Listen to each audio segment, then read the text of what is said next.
Yo, what's going on, guys? All our reptiles here. My name is Evan, and today we're not going to be looking at anything over here. Let's just take you over here. Let's build the third and final reptile enclosure.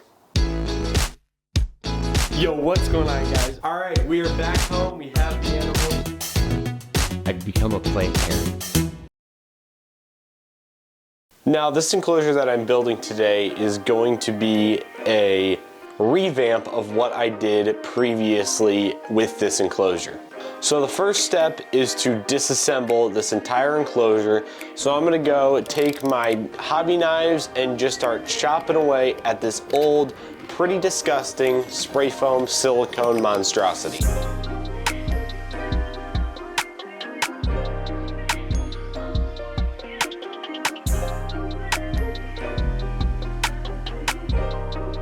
Once we are done with the disassembly of this enclosure, I'm going to move it over to our sink, use my power drill, and really give it a good scrub down with some dish soap and really spray it out to get all of that dish soap out of there.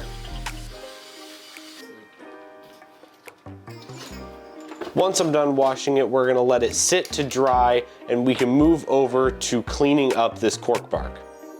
If you've ever bought cork bark in your life, this stuff is expensive. It can be very expensive for very small amounts of cork bark, and I want to salvage as much cork bark as possible from this old build. With these few pieces of cork bark, I tend to use a wire brush and my drill to get in all the nooks and crannies and really try to get all of that old spray foam off of these pieces of cork bark. Now that we're done cleaning, we are going to move on to building and designing this enclosure. I've already done 2 of these enclosures already, so I kind of know what I'm doing, so I'm going to actually skip the design process and just go straight into siliconing and spray foaming. Now, you see me use these planter wall blocks that I have used in previous enclosures. They are 3D printed pieces that I 3D printed on my own 3D printer.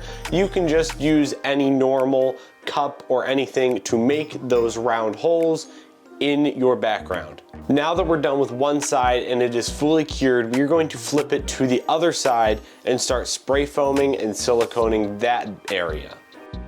With this enclosure, I use 2 planter wall blocks and 1 big cork round in the middle for a place for them to hide.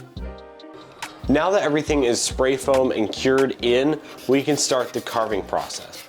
I like to go in with my sharp knife and my wire brush to make a smooth but also rugged look to this background. Because in nature, nothing is smooth.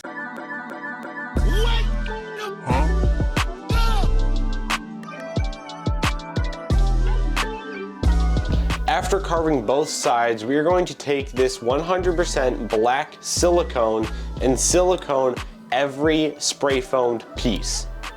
What that does is it allows me to attach the coconut fiber that I normally would attach just to spray foam, but from my experience, spray foam tends to not stick well with the cork bark when it is still curing. Once one side is fully cured with the coconut fiber and silicone mix, we are going to take all of the excess off and save it for that next side. Now, as we did with the other side, we're going to take that black silicone, we are going to spread it across this entire other side and cover it with the coconut shavings. Now that that side is done, we're gonna do the same thing of dump it off, clean it off, and then we're taking it back upstairs. Now that this enclosure is upstairs, we can start working on the drainage layer, the dividing layer, and the substrate. The drainage layer is just leca balls that will create a nice drainage layer for any standing water that will be able to drain below the dirt line. With that dividing layer, it is just some window mesh cut to size, and then we can add our soil. My soil tends to be a conglomeration of anything I really have dirt-wise that's in my house at the time. In this mixture, I used peat moss, topsoil, sphagnum moss, activated charcoal, and a little bit of coconut fiber. All of those are in varying amounts. Now that we have our substrate done, we're gonna start working on the hardscape. when I went to the Schaumburg Reptile Show, there was nothing that really caught my eye in terms of hardscape, so I'm just gonna use the things around my house that I've had from either previous projects or previous enclosures. With cleaning them, obviously. Now that we have our hardscape in, we are going to start planting out this enclosure.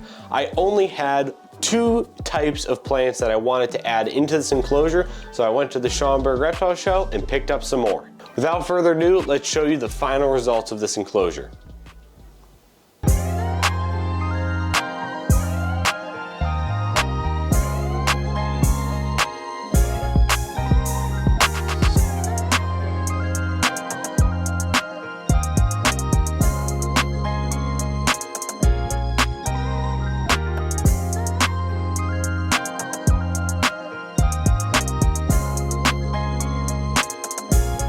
Alright, well there it is. That is the enclosure build for geckos. So this is Tabasco, one of my geckos I actually produced myself. It was Twizzler's baby, that's the one that's down here.